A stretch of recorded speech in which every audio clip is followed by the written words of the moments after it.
Even now, Stanley's office was a distant memory. What did it look like? There was a computer, perhaps, and a painting.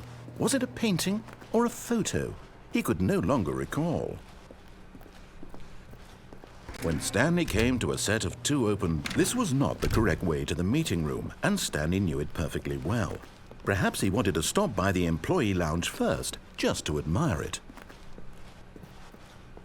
Ah, yes, truly a room worth admiring. But eager to get back to business, Stanley took the first open door on his left. Stanley was so bad at following directions, it's incredible he wasn't fired years ago. Look, Stanley, I think perhaps we've gotten off on the wrong foot here. I'm not your enemy, really, I'm not. I realize that investing your trust in someone else can be difficult, but the fact is that the story has been about nothing but you all this time. There's someone you've been neglecting, Stanley. Someone you've forgotten about. Please, stop trying to make every decision by yourself. Now, I'm not asking for me, I'm asking for her. This is it, Stanley. Your chance to redeem yourself, to put your work aside, to let her back into your life. She's been waiting. That's her, Stanley. You need to be the one.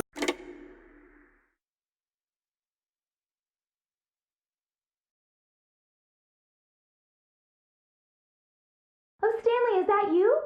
Hold on, sweetie. Sorry to keep you waiting. I'm just pulling the bread out of the oven. All right.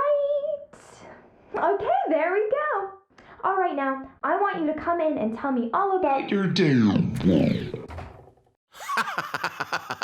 Gotcha! Oh, come on. Did you actually think you had a loving wife who'd want to commit their life to you? I'm trying to make a point here, Stanley. I'm trying to get you to see something. Come inside. Let me show you what's really going on here.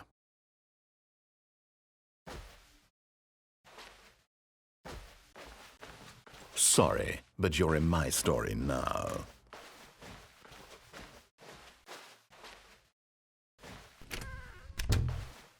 This is a very sad story about the death of a man named Stanley. Stanley is quite a boring fellow. He has a job that demands nothing of him, and every button that he pushes is a reminder of the inconsequential nature of his existence.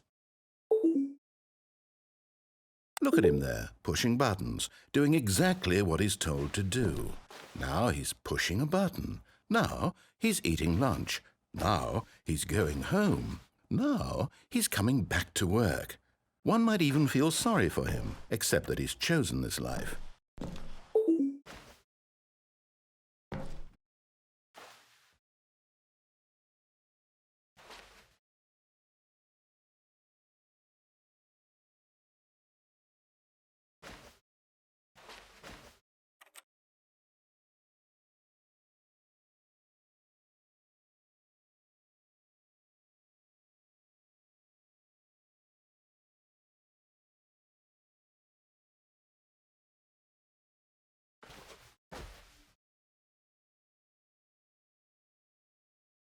But in his mind, he can go on fantastic adventures.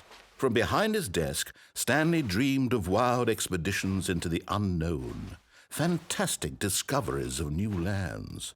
It was wonderful, and each day that he returned to work was a reminder that none of it would ever happen to him. And so he began to fantasize about his own job. First, he imagined that one day while at work, he stepped up from his desk to realize that all of his co-workers, his boss, everyone in the building had suddenly vanished off the face of the earth. The thought excited him terribly. So he went further. He imagined that he came to two open doors and that he could go through either. At last, choice. It barely even mattered what lay behind each door. The mere thought that his decisions would mean something was almost too wonderful to behold. As he wandered through this fantasy world, he began to fill it with many possible paths and destinations. Down one path lay an enormous round room with monitors and mind controls. And down another was a yellow line that weaved in many directions. And down another was a game with a baby. And he called it the Stanley Parable. It was such a wonderful fantasy, and so in his head he relived it again, and then again, and again, over and over, wishing beyond hope that it would never end, that he might always feel this free. Surely there's an answer down some new path, mustn't there be? Perhaps if he played just one more time. But there is no answer. How could there possibly be? In reality, all he's doing is pushing the same buttons he always has. Nothing has changed. The longer he spends here, the more invested he gets, the more he forgets which life is the real one.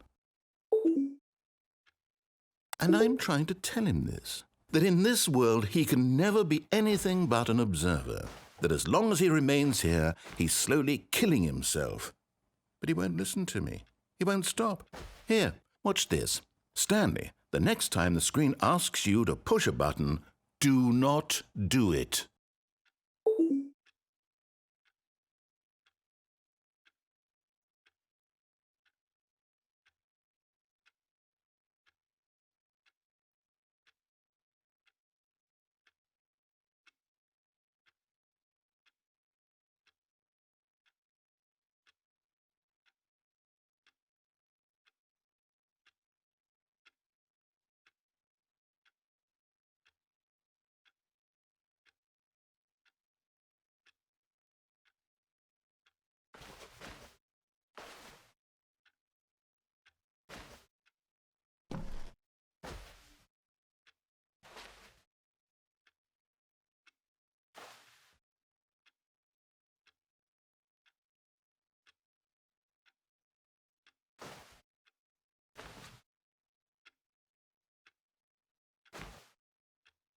You see?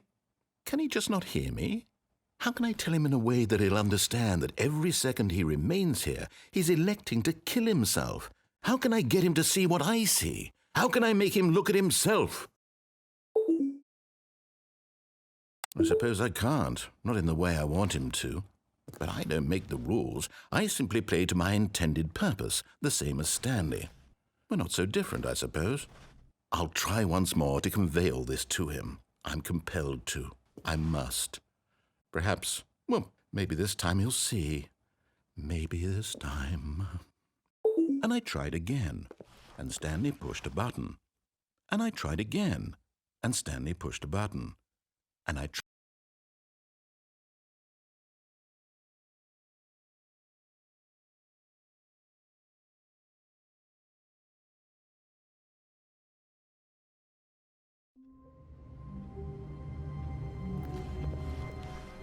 Stanley decided to go to the meeting room to check on his co-workers. He never functioned well by himself and constantly needed support and guidance from others, so the thought of total solitude was terrifying to him.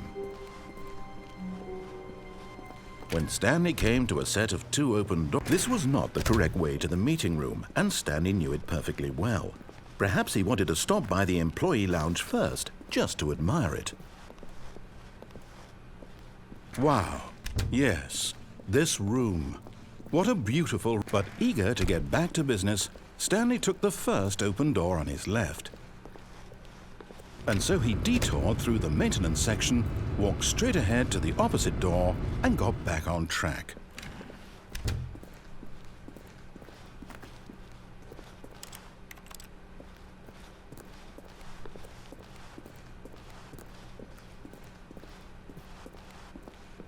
Yet there was not a single person here either. Feeling a wave of disbelief, Stanley decided to go up to his boss's office, hoping he might find an answer there.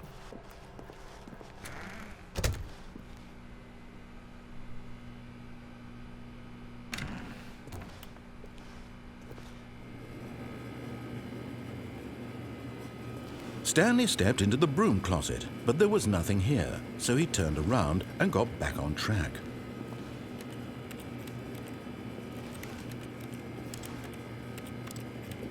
There was nothing here. No choice to make, no path to follow, just an empty broom closet. No reason to still be here.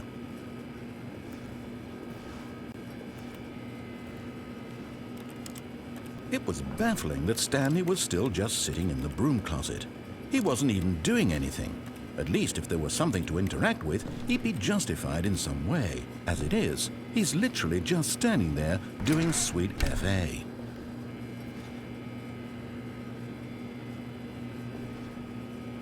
Are you really still in the broom closet? Standing around doing nothing? Why? Please offer me some explanation here. I'm genuinely confused.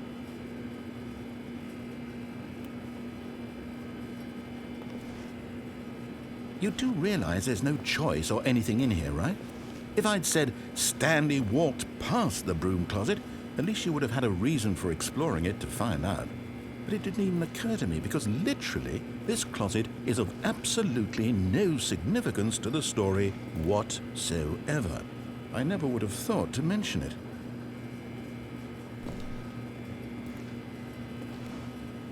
Maybe to you this is somehow its own branching path. Maybe when you go talk about this with your friends, you'll say, "Oh, did you get the broom closet ending? The broom closet ending was my favorite." I hope your friends find this concerning.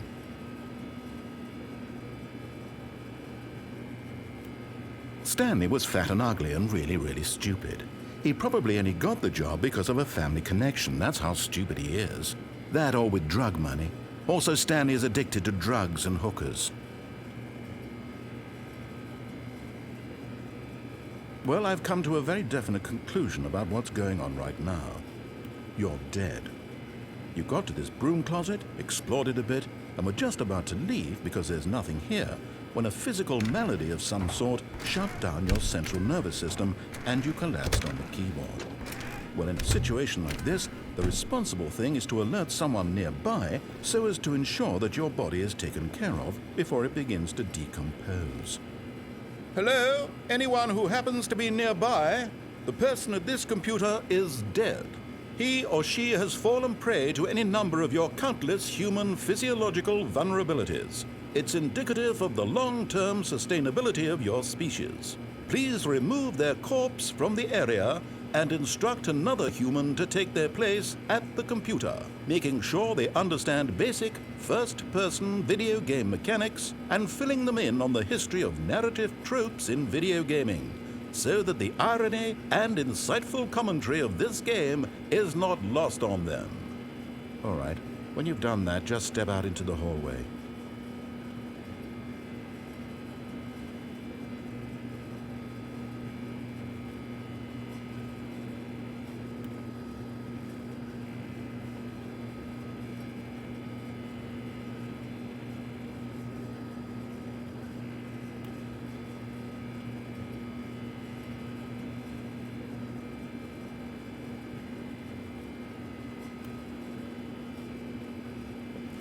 Ah, second player. It's good to have you on board. I guarantee you can't do any worse than the person who came before you. You too? Unbelievable. I'm at the mercy of an entire species of invalids. Perhaps there's a monkey nearby you can hand the controls to. A fish? Fungus? Look, you can hammer out the details. I'm not particularly picky. I'll just be waiting for when you're ready to pick up the story again.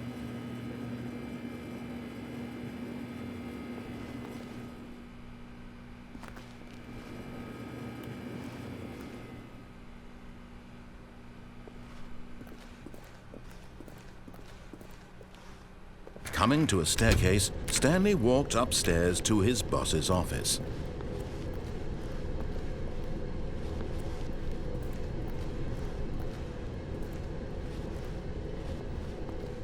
But Stanley just couldn't do it.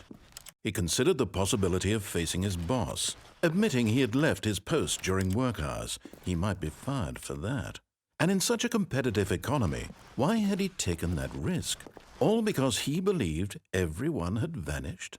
His boss would think he was crazy. And then something occurred to Stanley.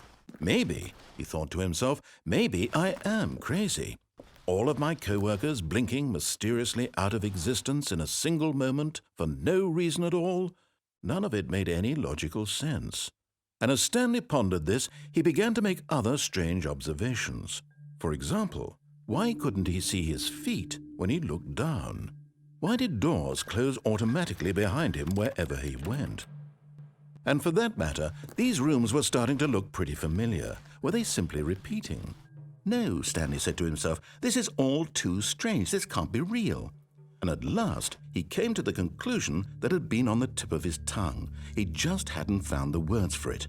"I'm dreaming!" he yelled. "This is all a dream." Oh, what a relief Stanley felt to have finally found an answer, an explanation. His co-workers weren't actually gone. He wasn't going to lose his job. He wasn't crazy after all. And he thought to himself, I suppose I'll wake up soon.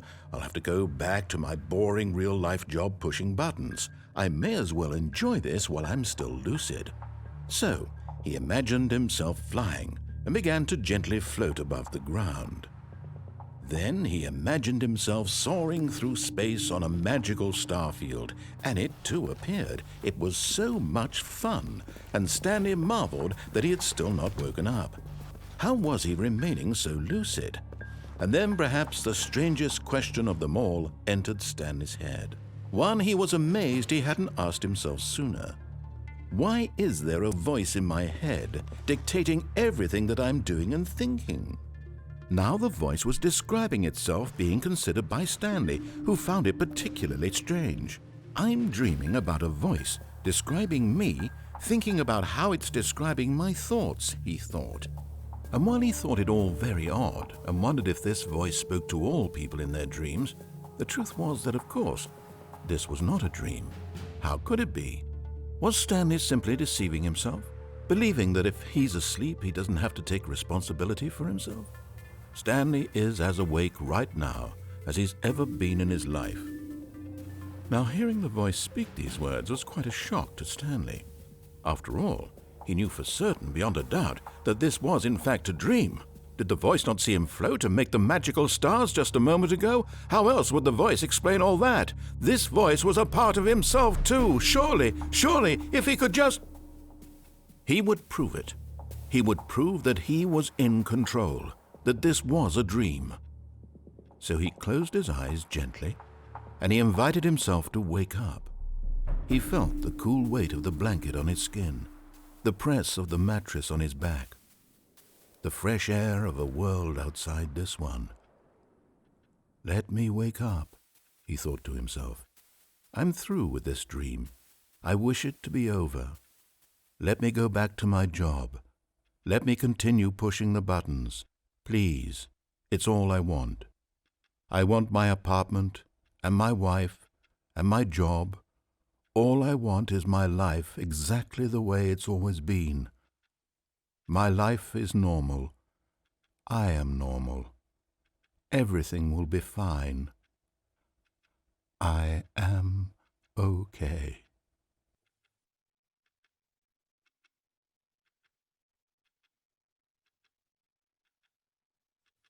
Stanley began screaming. Please, someone wake me up. My name is Stanley. I have a boss. I have an office. I am real. Please, just someone tell me I am real. I must be real. I must be. Can anyone hear my voice? Who am I? Who am I? And everything went black.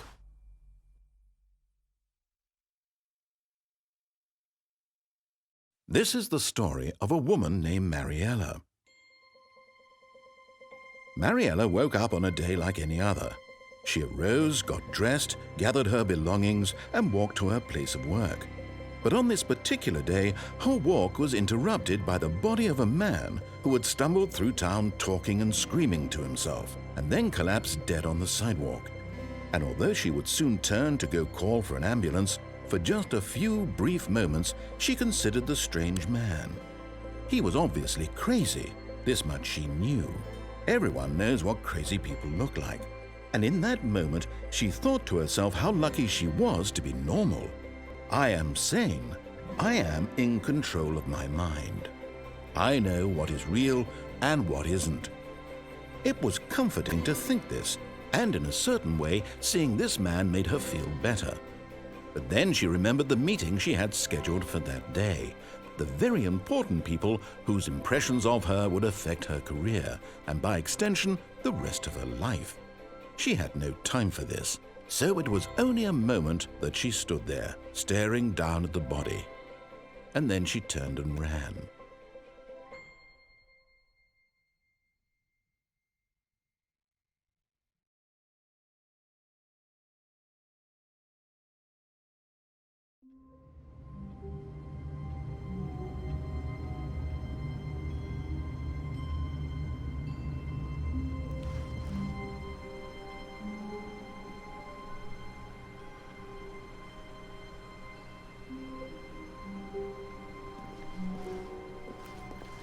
Stanley had never seen the office this brightly lit. Was it a sign of something? He hoped it was. He hoped very much that it was.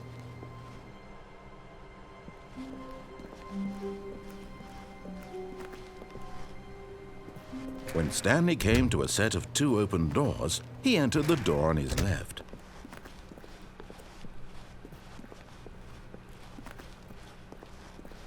Yet there was not a single person here either. Feeling a wave of disbelief, Stanley decided to go up to his boss's office, hoping he might find an answer there.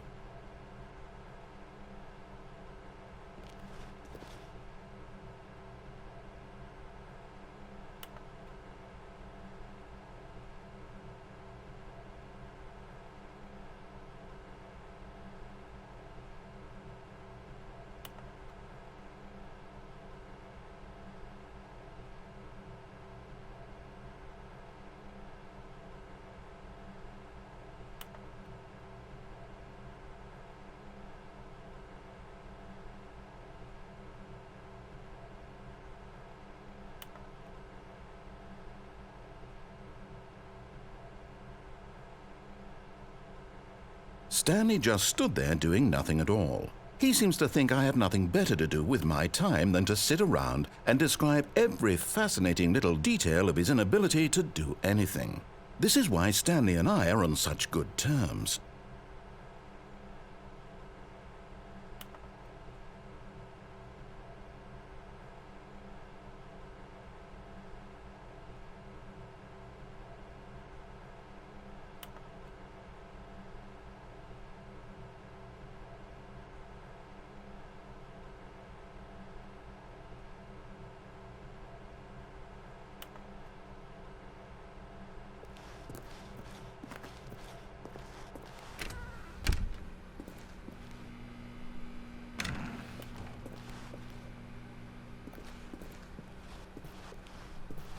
Coming to a staircase, Stanley walked upstairs to his boss's office.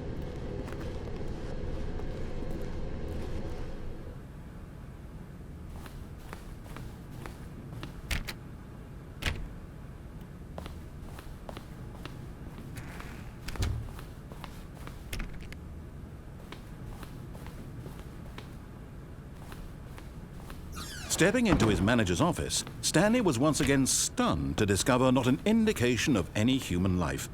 Shocked, unraveled, Stanley wondered in disbelief who orchestrated this, what dark secret was being held from him. What he could not have known was that the keypad behind the boss's desk guarded the terrible truth that his boss had been keeping from him. And so the boss had assigned it an extra secret PIN number, 2845. But of course, Stanley couldn't possibly have known this. Yet incredibly, by simply pushing random buttons on the keypad, Stanley happened to input the correct code by sheer luck. Amazing. He stepped into the newly opened passageway.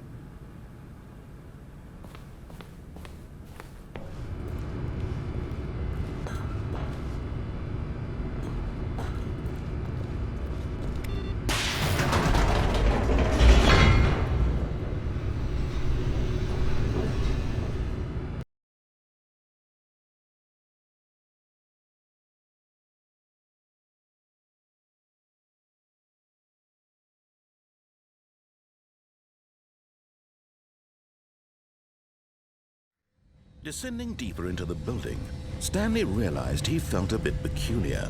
It was a stirring of emotion in his chest, as though he felt more free to think for himself, to question the nature of his job. Why did he feel this now, when for years it had never occurred to him? This question would not go unanswered for long.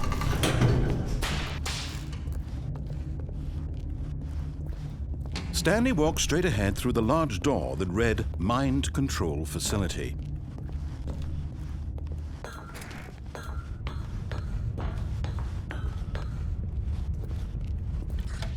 The lights rose on an enormous room packed with television screens. What horrible secret did this place hold? Stanley thought to himself. Did he have the strength to find out?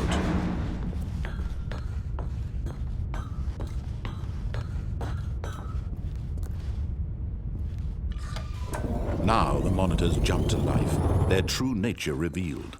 Each bore the number of an employee in the building, Stanley's co-workers. The lives of so many individuals reduced to images on a screen, and Stanley, one of them, eternally monitored in this place where freedom meant nothing.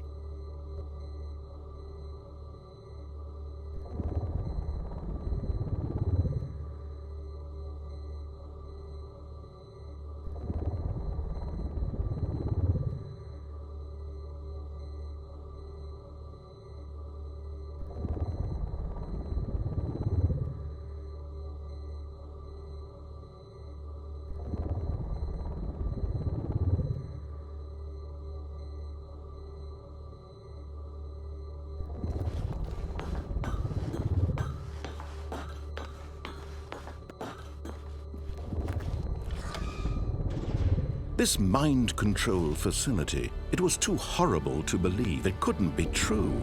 Had Stanley really been under someone's control all this time?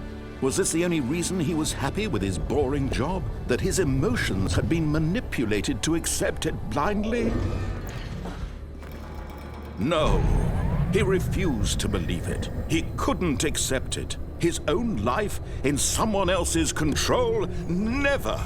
It was unthinkable. Wasn't it? Was it even possible? Had he truly spent his entire life utterly blind to the world? But here was the proof, the heart of the operation. Controls labeled with emotions, happy or sad or content, walking, eating, working, all of it monitored and commanded from this very place.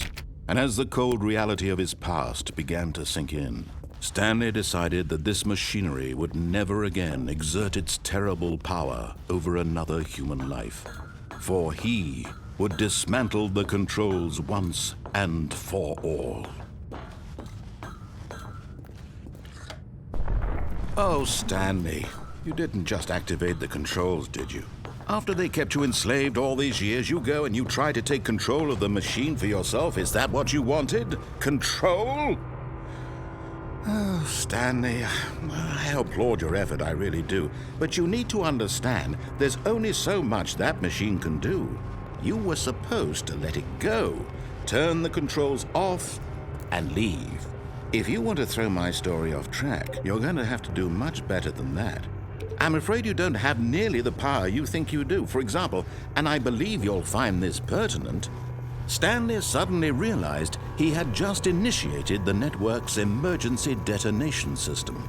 In the event that this machine is activated without proper DNA identification, nuclear detonators are set to explode, eliminating the entire complex. How long until detonation then? Let's say, 2 minutes. Now this is making things a little more fun, isn't it, Stanley?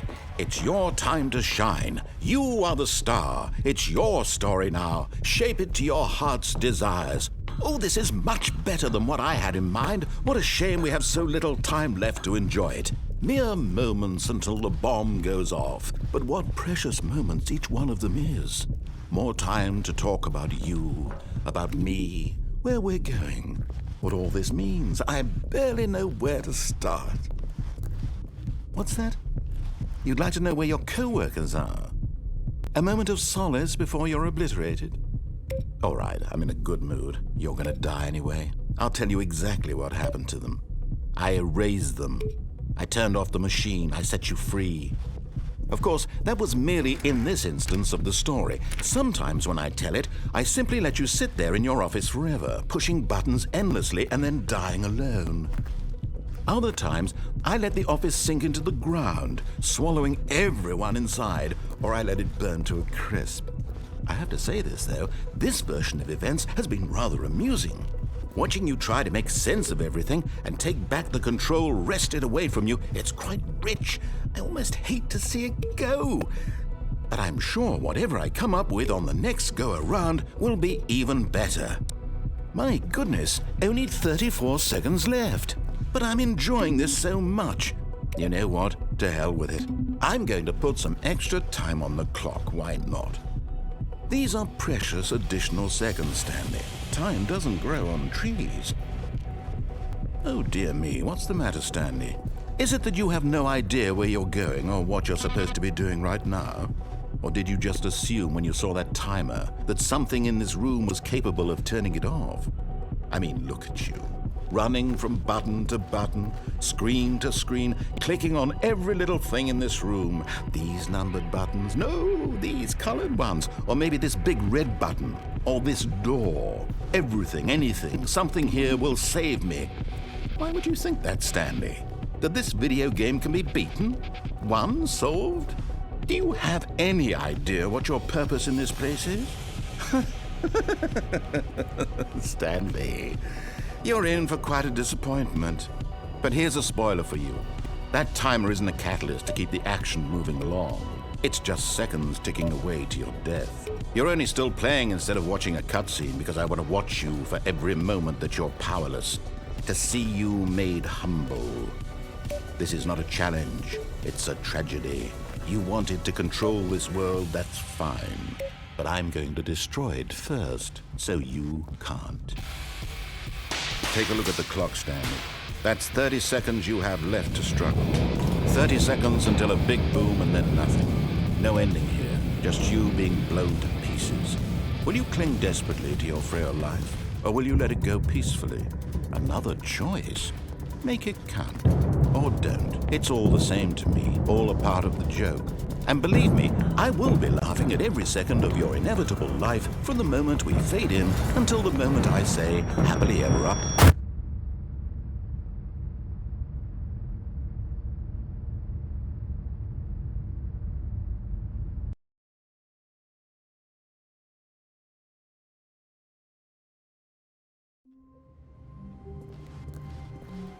All of his co-workers were gone. What could it mean? Stanley decided to go to the meeting room. Perhaps he had simply missed a memo.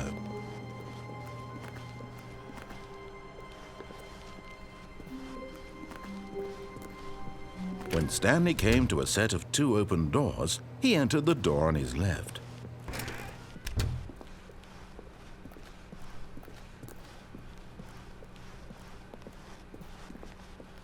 Yet there was not a single person here either. Feeling a wave of disbelief, Stanley decided to go up to his boss's office. Hoping he might come into a staircase, Stanley walked upstairs to his boss's office.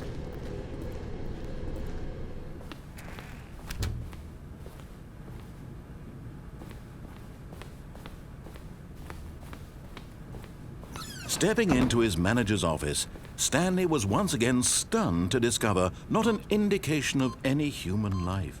What could... Stanley was in such a rush to get through the story as quickly as possible, he didn't even have a single minute to just let the narrator talk.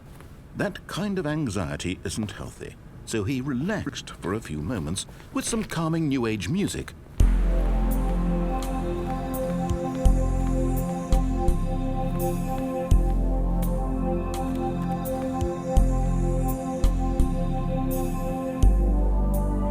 Feeling soothed and rejuvenated, Stanley calmly walked forward into the opened passageway.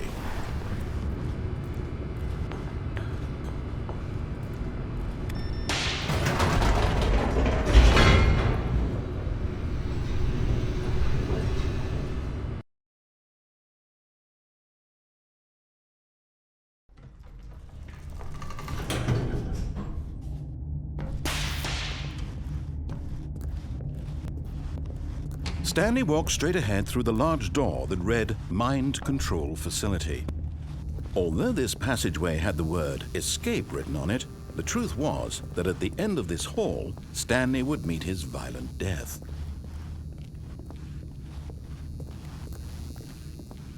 The door behind him was not shut. Stanley still had every opportunity to turn around and get back on track.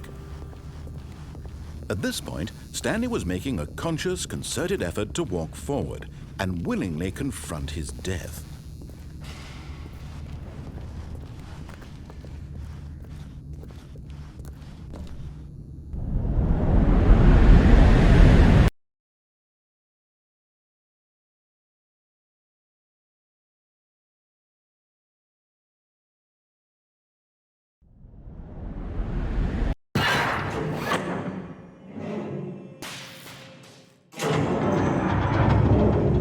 As the machine whirred into motion and Stanley was inched closer and closer to his demise, it reflected that his life had been of no consequence whatsoever. Stanley can't see the bigger picture. He doesn't know the real story, trapped forever in his narrow vision of what this world is. Perhaps his death was of no great loss, like plucking the eyeballs from a blind man. So he resigned and willingly accepted this violent end to his brief and shallow life. Farewell, Stanley.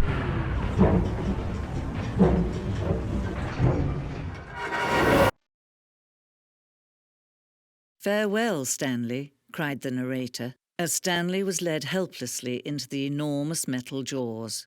In a single visceral instant, Stanley was obliterated as the machine crushed every bone in his body, killing him instantly.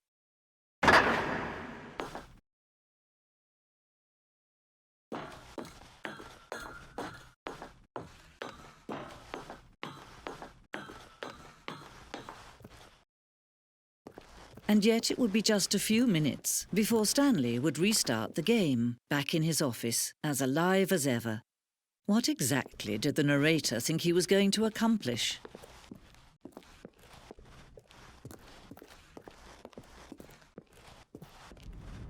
When every path you can walk has been created for you long in advance, death becomes meaningless, making life the same. Do you see now? Do you see that Stanley was already dead from the moment he hit start?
Stanley pushed the number 6.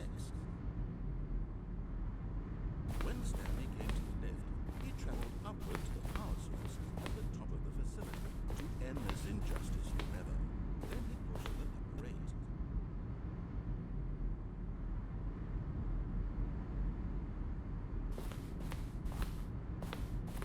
Stanley walked over the bridge. Now look closely, Stanley. See how it's impossible for the air to do anything.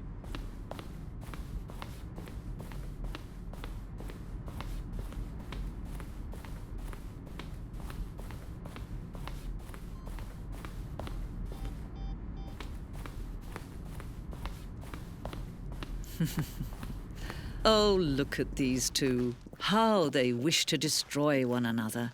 How they wish to control one another. How they both wish to be free.